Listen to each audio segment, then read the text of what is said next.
2016. Many places were not yet identified.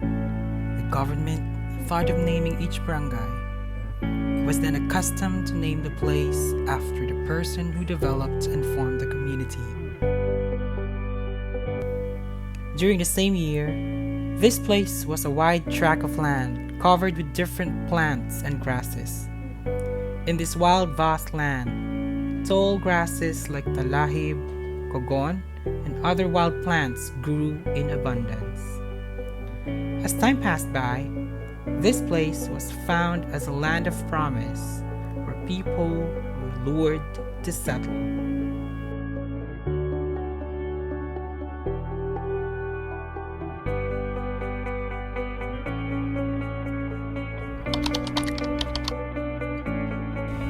It was in the year 1911 when the first settlers, Mr. Victoriano Ramos and Mr. Telesforo Pagaduan, began to stay in the place. These two oldest men in the barangay began to build their homes here.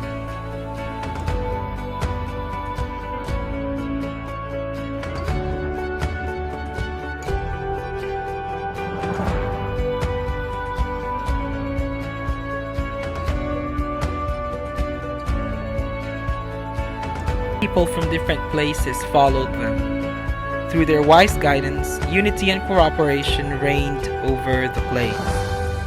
The tall, thick grasses and trees were cut down and many houses were constructed.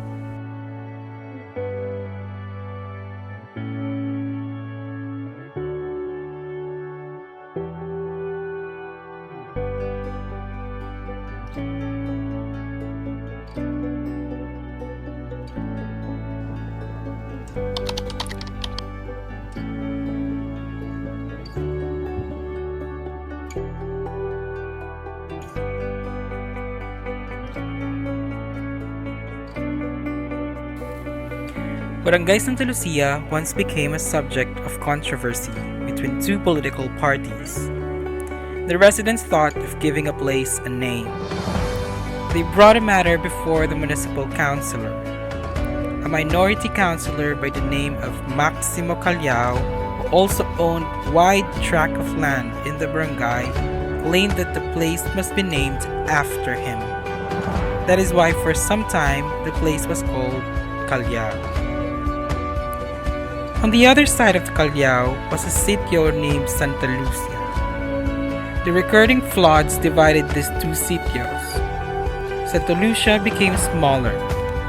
When Don Fructuoso Sembrano was elected as municipal president under the majority party, he ordered the president of the Nacionalista Party to change the name Callao to Sta.Lucia in honor of his daughter Lucia.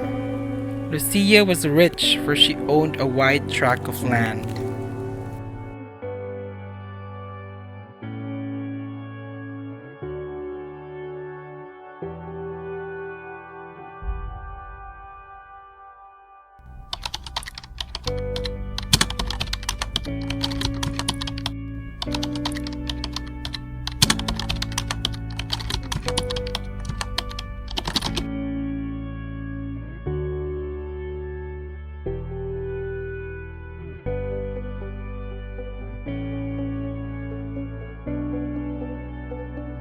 The order from the municipal president was acted upon.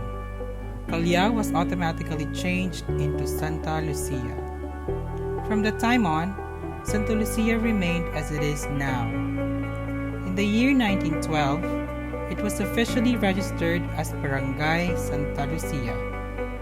Formerly, it has only one sitio named San Cagolis. With the increase in population, other sitios were formed like Tabuan and Tanap. Like other people in the democratic government, the people of Sta.Lucia selected their leader by means of election. They gathered in one place and elect their leader. They elected Mr. Faustino Sagun as their barrio lieutenant.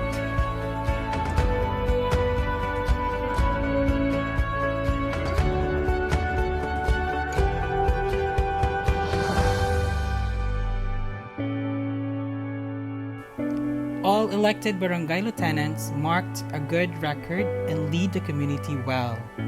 It was during the term of Mr. Victoriano Ramos when exemplary performance was accomplished. He was called the Building Barrio Lieutenant. A church and tenencia were constructed during his term of service. Barangay Sta.Lucia was a hiding place of the guerrillas during World War II. These guerrillas belonged to the Hendrickson unit. They even had their drilling and military practices in the Barangay Plaza for the sake of amusement and creation of fear to the inhabitants of the barangay.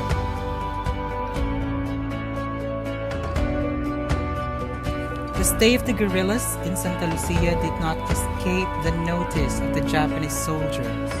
One day, between Sulipa and Sta.Lucia, the men of the barangay were hunted, but were also released in the afternoon. During the Japanese occupation, males were rounded by the Japanese soldiers, which marked an unforgettable incident. Through the barangay lieutenant, the Japanese asked the barangay people to provide them with rice, eggs, camotes, pigs, and chickens. To prevent punishment, the people were forced to give them. In the years 1913 to 1918, the people were happy and contented, for they had a bountiful harvest. The happiness and contentment of the people, however, were suddenly broken when a dreadful disease, smallpox, spread in the community. Barangay Sta.Lucia sought help from the Sanitary Division, Sanidad. Mr. Ladislao Taberna, the sanitary inspector who was assigned in the place, assembled all the people in the Barangay Plaza and gave them vaccination. It was in 1918 when smallpox was eradicated in the barangay.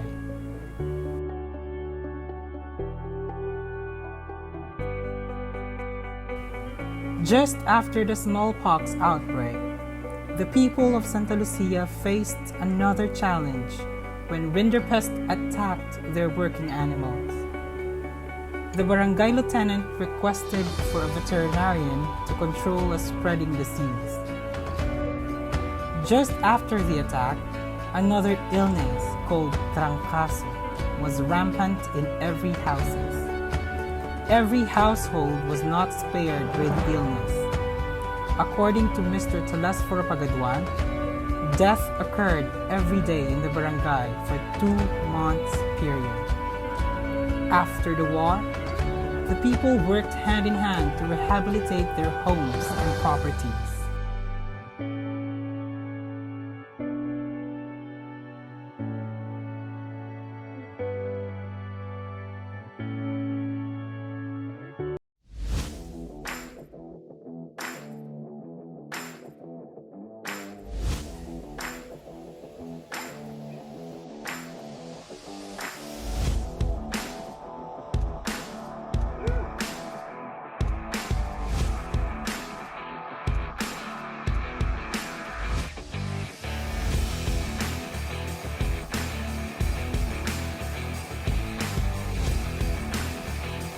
Bounded in the west by Tarlac River.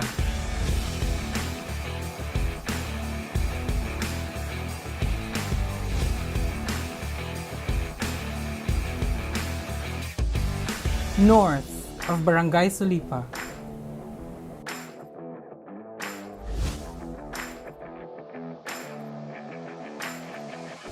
East of Barangay Tangkaran. Sta.Lucia is a barangay in the municipality of Gerona, in the province of Tarlac. Its population, as determined by the 2015 census, was 778. This represented 0.89% of the total population of Gerona.